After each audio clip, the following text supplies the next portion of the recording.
Hi guys, it's me again, and today I want to talk about my favorite topic, internet censorship. And you know what's really upsetting? The fact that every single other government in the world seems to have that in common with me. Every other government right now is making laws, rules, and regulations for what can and can't be on the internet. And there is a little phrase that my mom used to always tell me, and it used to be, "The road to hell is paved with good intentions." But here's the thing.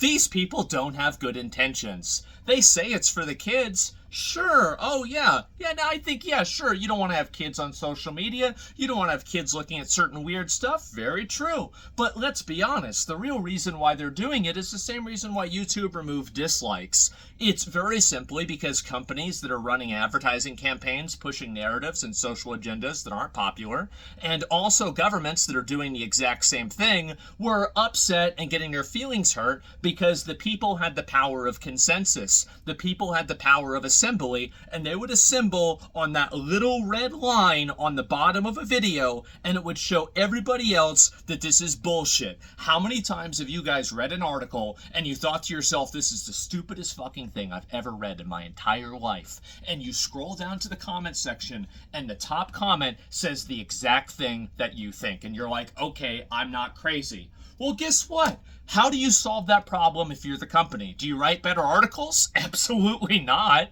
No, of course not. You delete the comments section. And that's what they're trying to do with the entire internet. We used to have, back in the ancient days, in the ancient text, every website used to begin with www, World Wide Web. And I think we're losing those first two W's, and I think that's a big fucking L. The fact is that we are going to be moving towards a world and a society where different internets are siloed off based off of region. This is already happening. Look at what happened with, for example, Twitch and South Korea. Now South Korean websites are pretty much unique, and they do their own thing by themselves. This, in my opinion, is just a precursor of what's going to happen all across at least the Western world.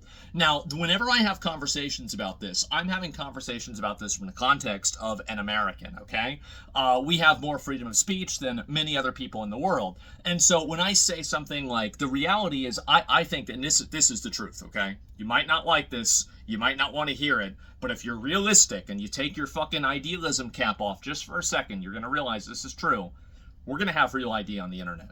It's going to happen. You might not like it. I don't necessarily like it, but it's going to happen. And it's not going to be in 20 years. It probably won't even be in 10 years. It'll probably be sooner than that. And I wouldn't be surprised if things keep going the way that I think they are, that it happens even sooner than that. We're having this happen with social media. You had Spotify, and you had YouTube too. And YouTube and Spotify are asking for your IDs now to make sure that you're not underage. And they have an AI checking system. So if you say it's lit or on God, you instantly get sent to YouTube Kids, which honestly, I kind of think that's doing everybody a favor, right? But the reality is that YouTube and Spotify shouldn't be the ones that are doing this. They should not be the ones handling your driver's licenses. They shouldn't be the ones handling your personal information. How'd that go with the T app, by the way? So in case anybody doesn't know, the T app was an app made for fat, ugly, middle-aged women to post pictures and henpeck men who didn't call them back after the first date because of the obvious reasons. And guess what happened? Well, in the most pristine and pure version of karma possible, all of these women who had their information, were putting out their information to, basically like posting the public information of these men against or without their consent, had all of their public information and private information leaked completely to the public. And now you saw the pictures of all the people, and man, oh my God, like stereotypes exist sometimes for a reason. And so anyway, this happened, and I'm not going to say it's a hack because there was no security, there was nothing. The guy that was running this this app, apparently, I heard that after he gets done running this app, Sony's going to hire him for their privacy division. So that's pretty much where we're at now. And I don't want to have YouTube get hacked. I don't want to have Spotify get hacked. The reality is that we need some degree of authentication token, verification, or some sort of third party thing that verifies that maybe you are an adult or you are an actual person, you are above this age, but it does not provide that information to the end user or the end company that's actually trying to verify this. We need a validation token system. And if we don't have this, and I know people might say, no, we're not going to have any of this, it's bad. Yeah, you're going to get it, okay? It's going to happen. You can get mad at me all you want, but just wait and see. So I think we need a validation system. We need a way that has actual accountability to make sure that people just don't get their shit leaked when one of these accounts or one of these websites gets leaked.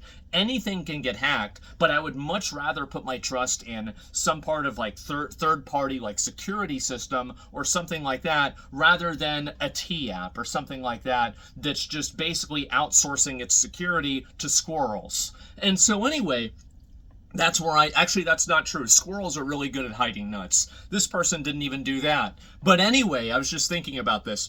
The fact is that, yes, this is where things are going, and the internet is doing this. Why is this happening? It's not happening to protect the kids. It's happening to protect the people and the companies that are in power to make sure that narratives go unchallenged. And if you don't, the thing is, like, I don't even have to make a 1984 analogy because we can just make a 2020 analogy. Look at what happened with COVID. Do you even for a second think that's not what's happening? Of course it is. It's happening right in front of us because it just got done happening. And do you really think that all the people are like, the censorship game's up. Well, I guess it's time to go home and let's have everybody have freedom of speech now.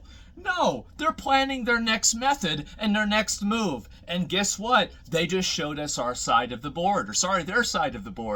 This is what's happening right now. And I'm very concerned about this because I don't want to see the internet siloed away. I think that one of the best and most enriching things about the internet is the fact that everybody in the whole world can go on and talk with each other, basically. It's something that expands people's horizons. I think it both creates and also gets rid of xenophobia. And I think that the truth is that it gets rid of it a lot faster than it makes it. I think that if you can just talk to somebody from another country, from another place, you just have a straight up conversation with them. It's a lot easier than hearing what the media is trying to make you think this country is like. And I feel like there's been a lot of cultural understanding that the internet has created that weirdos and people that have agendas never like to acknowledge. I've been more enriched in my ability to understand the rest of the world because of the internet than anything else ever. And I would hate to see that not be an option for other people in the future, but it sure seems like things are going that way. I think the real problem here, by the way, isn't with companies doing this, okay? The companies are just pulling the trigger. You should look at the person who's loading the gun and who made the gun. And that person, that's the government.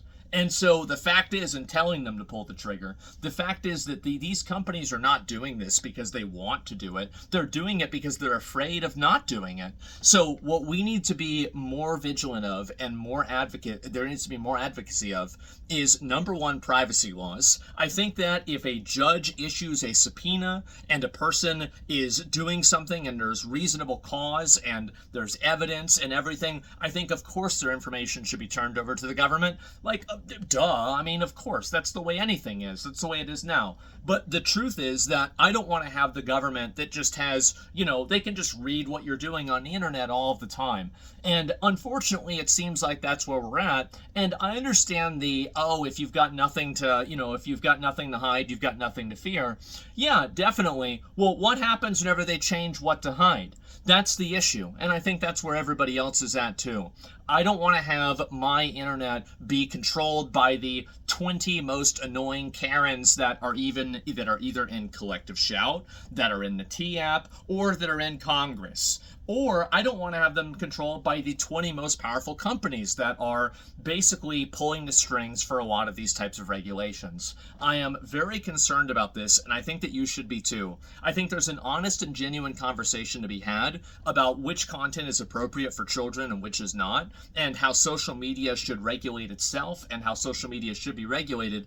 But we are going a lot farther than that, and we're talking about the entire internet and websites wholesale. This is censorship. This is going to go too far. This is not for kids. This is for adults to prevent them from doing and saying things and organizing in ways that put the powers that are making these rules at risk. That's what's happening. And I understand I might sound like a crazy person, but after everything that happened during COVID, I can't see a single one of you guys disagreeing. And so anyway, while Real ID I think is inevitable, what isn't inevitable is the fact that these companies have to be the ones running it. They should not be the ones running it. I do not trust these companies. I don't trust the government either, but I don't trust the companies at all, and I just don't trust the government. And the fact is that, like the government got rid of, at least in America, slavery in 1865. Private companies still have it right now. So I think that pretty much gives you a barometer on which one is better than the other, which one has a little bit more accountability. But again, we're scraping the bottom of the barrel here. So that's what I think we need to be looking at. We need to be looking at proactive Real ID implementations that do not actually put people's data at risk by the company being able to have that data on hand. You saw that with the T app. And again, I know there's going to be people that are against me on this because you're going to say, well, I don't want to have this at all. It's going to happen. It's going to happen. I cannot see a universe where it doesn't happen. If you drive around with a car, you've got to have a license plate. You've got to present ID with 1,000 other things in the world. Do you really think that we're going to live in a world where the internet stays like it was in 2007 forever? Of course not. And I'm worried about that because there are some great things about that. There were some not so great things, but I'll be honest, the people that are trying to control to get rid of the not so great things, they're also doing that as a massive Trojan horse to censor and control discourse on the internet and to have a effective lever that they can pull in the future if they need to shut down a certain type of conversation. You're already seeing this in the UK, which right now is one of the worst Western offenders. And I think that entire ideology is going to be exported to the rest of the West and the rest of the world, it already has been in some places like China.